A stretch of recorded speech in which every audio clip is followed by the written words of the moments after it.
కావాలా? ఓ 67 లక్షల స్వయం సహాయక సంఘాలకు మా సీతక్క 57,000 కోట్ల రూపాయల బ్యాంకు లింకేజ్ ఇచ్చినందుకు, ఆడబిడ్డల్ని శ్రీమంతులను చేసినందుకు నేను దిగిపోవాలన్నా? కోటి ఆడబిడ్డల్ని కోటీశ్వరులను చేయాలని లక్ష్యం పెట్టుకున్నందుకు ఈ రోజు ప్రజాపాలన పోవాలన్నా? నేను అడగదలుచుకున్నా, ఇవాళ ప్రజాపాలన పోవాలి, పాపాల పైరోడు రావాలి అనేది నేను ఈ వేదిక మీద నుంచి నిలదీయదలుచుకున్నా. నీకు సిగ్గు శరం ఏమైనా ఉన్నదా ఈ మాట మాట్లాడడానికని? నీకు పదవి రాకపోతే ప్రజాపాలన పోవాలనా? ఇవాళ రైతులను పొట్టన పెట్టుకొని ఈ పాపాల బయలు చేసిన పాపాలు మీకు తెలియదా? ఈరోజు ఎన్ని పథకాలు ఏమేమి ఉన్నాయో నేను చెప్తే రామాయణం అంతా రాసుకుంటే భారతం అంతా పథకాల గురించి మీకు అందరికీ తెలుసు. నిరుద్యోగ యువకుల గురించి కానీ, విద్యార్థుల గురించి కానీ, ఉద్యమకారుల గురించి కానీ, మహిళల గురించి కానీ, మైనార్టీల గురించి కానీ, రైతుల గురించి కానీ, ఈ రోజు దళితులు, గిరిజనులు, ఆదివాసుల గురించి కానీ ప్రభుత్వం అమలు చేస్తున్న పథకాలు మీకు తెలియదా?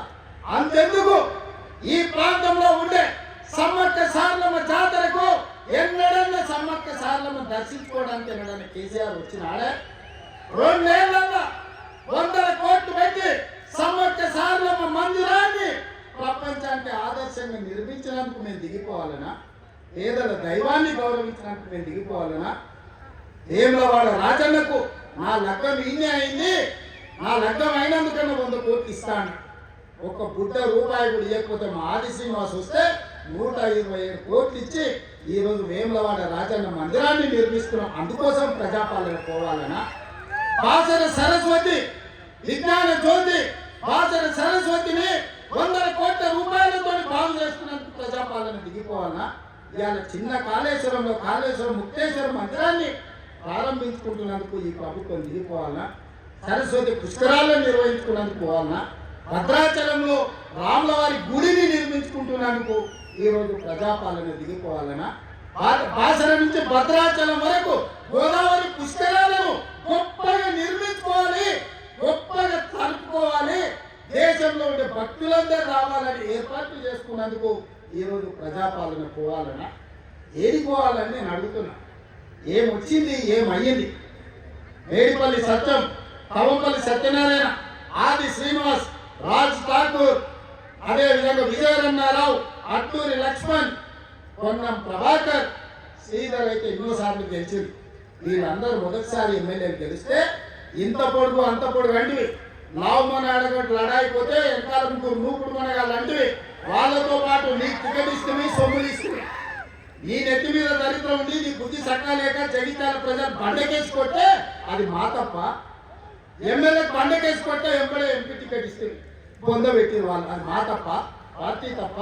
ఏం తక్కువ చేసింది నీకు పార్టీ? ఒక్క ఏడాది నిన్ను నమ్ముకున్న కార్యకర్తల కోసం ఓపిక పట్టవా?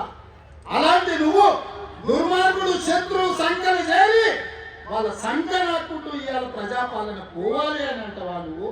ఇదా నీ బుద్ధి, నీ నీతి? నేను ఇవాళ వేదిక మీద నుంచి పాపాల బయలుడు ఎందుకు రావాలన్నా నేను అడగదలుచుకున్నా. నేరళ్ళ దళితులను ఇసుక లారీల కింద తొక్కించినందుకు పాపాల బయలుడు రావాలా? ఖమ్మం జిల్లాలో గిట్టుబాటు ధర అడిగిన గిరిజన బిడ్డలకు బేడీలు వేసి నడి బజార్లో నడిపించినందుకు పాపాల బయలుడు అధికారులకు రావాలా? గ్రూప్ 1 పరీక్షా పత్రాలను జిరాక్స్ సెంటర్లలో మళ్ళీ పటానీలలా కమ్మి లక్షలాది మంది నిరుద్యోగ యువకులు ఉసురు కొట్టుకున్నందుకు పాపాల బయలుడు రావాలనా? పండించిన పంట కొనుగోలు చేయక ఉరేసుకున్నట్టే అన్న పాపాల బయలుడు ఇవాళ రావాలనా? దేనికోసం పాపాల బయలుడు రావాలని నేను అడుగుతున్నా. 1,00,000 కోట్లు, 1,00,000 అంటే 1,00,000. ఈ రోజే కాళేశ్వరం మొత్తం చూసొచ్చిన కడుపు మండుతుంది.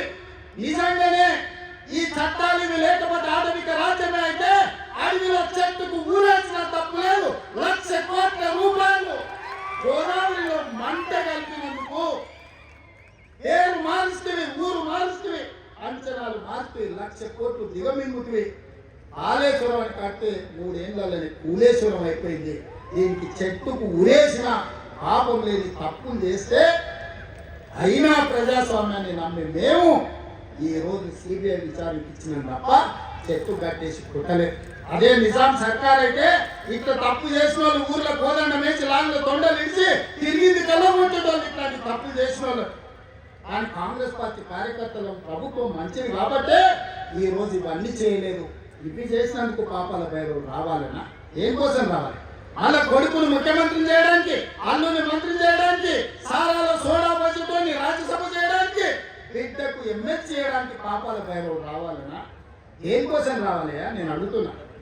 ఈ కరీంనగర్ లో ప్రజాపాలన పోవాలంటుడు ఒక దళిత బిడ్డ అబ్దుల్ లక్ష్మణ్ లక్ష్మణ్ ఒక దళిత బిడ్డను ఎమ్మెల్యే నాడు ఇవాళ మంత్రిగా చేసినందుకు ఆ పార్టీ ఓడిపోవాలన్న జగిత్యాలలో ఇవాళ పొన్నం ప్రభాకర్ ఒక బలైన వర్గాల బిడ్డను మంత్రిని చేసినందుకు ప్రజాపాలన పోవాలన్నా, ఓ ఆది శ్రీనివాసుని విప్పు చేసినందుకు ప్రజాపాలన పోవాలన్నా, ఓ విజయ రన్నారావుని విప్పు చేసినందుకు ఈరోజు ప్రజాపాలన పోవాలన్నా, శ్రీధర్ బాబు గారి నేతృత్వంలో నడుస్తున్న ఈ ప్రభుత్వం ప్రజాపాలన పోవాలన్న మిత్రులారు మీరు చెప్పండి. కరీంనగర్ జిల్లాలో 3 మంత్రులు 2 విప్పులు ఇచ్చినందుకు ఈ ప్రజాపాలన దిగిపోవాలనా? నీ ఒక్కంటి పదవి ఇవ్వకపోతే ఒక దళిత బిడ్డ అట్లూరి లక్ష్మణ్ మంత్రి చేస్తే నువ్వు చూసి ఓర్వలేను, నువ్వు అసలు మనిషివేనా? ఇంత అసూయ ఇంత ద్వేషం ఎవరికైనా ఉంటుందా కడుపులా? ఇంతకాలం ముసుగు దొరుకుని బతికారు, ఈ నాలకు ఆ ముసుగు దొరికిపోయింది. కడుపు నిండా విషమే, విషమున్నోడు ఇవాళ కడుపులో తప్పులు పెట్టుకొని కౌగులించుకుంటారు. చూస్తున్నాం ఆయన ప్రభుత్వం అంటే ఈయన పెద్ద పదవిస్తాడంట. నీకున్న ప్రతిపక్ష హోదా ఊడగొట్టకపోతే నా పేరు మార్చుకుంటా బిడ్డ కేసీఆర్.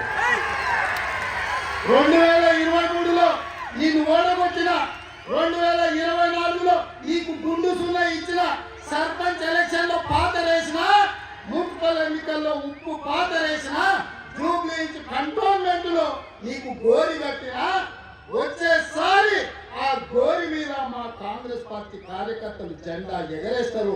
ఇదే నా సవాల్ కాంగ్రెస్ పార్టీ కార్యకర్తల తరఫున.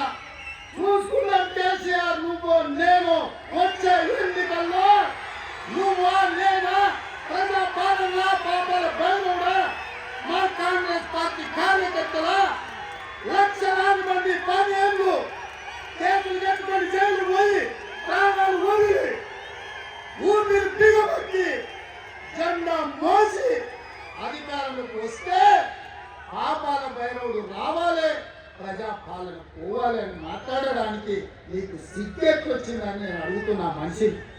అందుకే మిత్రులారా ఈ ఆలోచించిన మాటగా తీసుకోండి. ఎన్నికలు ఎన్నడొచ్చినా ఎప్పుడొచ్చినా ఒక్క మాట రాసి పెట్టుకోండి. చరిత్రలో కేసీఆర్ గారు జగిత్యాలలో నిన్ను పాతరేసి 100 మీటర్ల లోతు గోతి తీసి పాతి పెట్టే కార్యక్రమం మా కాంగ్రెస్ పార్టీ జగిత్యాల కార్యకర్తలు తీసుకుంటారు. ఈ తెలంగాణ రాష్ట్రంలో ఈ ప్రాంతంలో ఒక చరిత్ర ఉన్నది. 94 నుంచి 2004 వరకు 2 సార్లు తెలుగుదేశం అధికారంలో ఉన్నది. 2004 నుంచి 2014 వరకు 2 సార్లు వైఎస్ఆర్ నాయకత్వంలో అధికారంలో ఉన్నది. 2014 నుంచి 2024 వరకు 2 సార్లు కేసీఆర్ నాయకత్వంలో ప్రభుత్వం ఉన్నది. 2024 నుంచి 2034 వరకు నేను మా మిత్రుడు మహేష్ గౌడ్ గారి నాయకత్వంలో ప్రజాపాలన ఉంటుంది. ఆనాడు వైఎస్ఆర్ డిఎస్ ఏ విధంగా అయితే 2 సార్లు పార్టీని అధికారంలో తెచ్చిందో మళ్ళీ చెప్తున్నా, అదే వైఎస్ఆర్ డిఎస్ నాయకత్వంలో ఎట్లయితే అధికారంలోకి వచ్చినామో ఈనాడు నేను మా మిత్రుడు మహేష్ గౌడ్ 2వ సారి అధికారంలో తీసుకొస్తాము, ప్రజాపాలనను ప్రజలకు అందిస్తామని చెప్పి నేను ఈ వేదిక మీద నుంచి చెప్పదలుచుకున్నాను.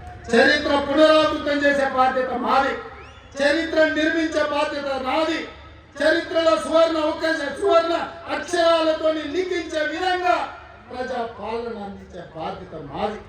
ప్రభుత్వ ఉద్యోగాలు ప్రైవేట్ ఉద్యోగాలే కాదు, హైదరాబాద్ నగరాన్ని మహానగరంగా నిర్మించుకునే బాధ్యత మాది. కూలిపోయిన కూలేశ్వరాన్ని చక్కగా చేసుకొని మళ్ళీ నీళ్ళు అందించుకునే బాధ్యత మనది.